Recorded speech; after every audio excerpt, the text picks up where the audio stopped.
तर मित्रांनो, आजच्या ज्या महत्त्वाच्या बातम्या आहेत, तर पहिली बातमी आहे United Nation Security Council to elect new Secretary General in 2027. ह्या दृष्टिकोनातून to become next UN chief getting P5 on board is a key. ही द इंडियन एक्सप्रेसमधली आजची न्यूज आहे.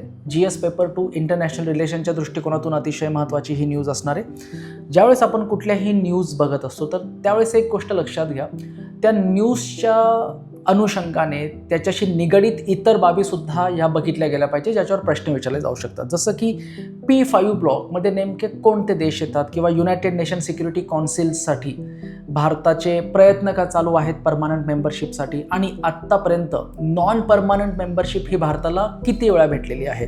मित्रांनो, जे काही प्रश्न मी तुम्हाला विचारतो तर ते कमेंट सेक्शनमध्ये मला नक्की सांगत जा, जेणेकरून मला सुद्धा कळेल की तुमचं ह्या व्हिडिओच्या माध्यमातून जो काही अभ्यास आहे तो कसा चाललेला आहे. त्याच्यानंतर आजचीच एक दुसरी महत्त्वाची न्यूज जी परीक्षेच्या दृष्टिकोनातून अतिशय महत्त्वाची असणार आहे ती आहे Glow lake becomes Arunachal's first Ramsar site.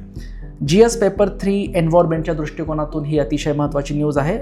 आणि ह्या न्यूजमध्ये तुम्हाला एक गोष्ट लक्षात घ्यायची की रामसार साईट इंडियामध्ये आत्तापर्यंत कोणत्या कोणत्या डिक्लेअर करण्यात आलेल्या आहेत, आपल्या महाराष्ट्रामध्ये कुठली रामसार साईट आहे का, प्रिलिम्समध्ये याच्यावर प्रश्न विचारले जाण्याची शक्यता ही जास्त असणार आहे. तसंच दुसरं एक गोष्ट लक्षात घ्या की भारतामधल्या कुठल्या राज्यांमध्ये सर्वात जास्त रामसार साईट आहेत, ही सुद्धा माहिती इथे तुम्ही जाणून घेण्याचा प्रयत्न नक्की करा. त्यानंतर पुढची जी महत्त्वाची न्यूज आहे ती आहे the food safety and standard authority of India यांनी बॅन केलं आहे की 100% प्युअर डाबर प्रोडक्ट्स. डाबरच्या या ज्या प्रोडक्ट्सवर हे लिहिलेलं असतं 100% प्युअर हनी किंवा 100% नॅचरल, तर आजच्या द हिंदूने ही न्यूज कव्हर केलेली आहे.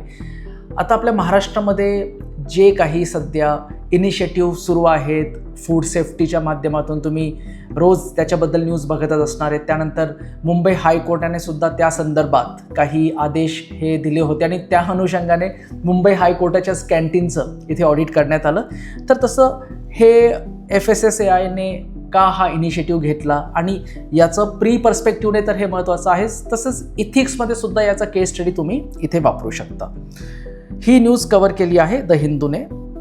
त्यानंतर आजची जी पुढची महत्त्वाची न्यूज आहे की रिपब्लिक ऑफ नॉर्वे यांनी त्यांचं नाव चेंज केलं आहे. हिंदूने ही न्यूज कव्हर केलेली आहे. प्रिलिम्सच्या दृष्टिकोनातून याच्यावर प्रश्न विचारला जाऊ शकतो आणि आपले SPMचे जे काही डेली करंट अफेअर्सचे आम्ही पोस्ट इथे टाकत असतो इंस्टाग्राम आणि यूट्यूबवर, तर ते तुम्ही नक्की बघा. त्याच्यामध्ये ही माहिती ऑलरेडी आम्ही तुमच्यापर्यंत पोहोचवलेली होती. ज्यावेळेस असं कुठला देश हा न्यूजमध्ये असतो तर एक लक्षात घ्या त्या देशातून जाणारी महत्त्वाची नदी कुठली, त्याचे नेबरिंग कंट्रीज कोणते कोणते आहेत, ह्या सुद्धा गोष्टी तुम्ही त्या अनुषंगाने थोड्याशा बघितल्या पाहिजेत. तर ह्या होत्या आजच्या काही महत्त्वाच्या न्यूज. अशाच डेली न्यूज अपडेटसाठी आपल्या SPMIS अकॅडमीच्या चॅनलला सबस्क्राईब करा. भेटूयात लवकरच पुढच्या व्हिडिओत.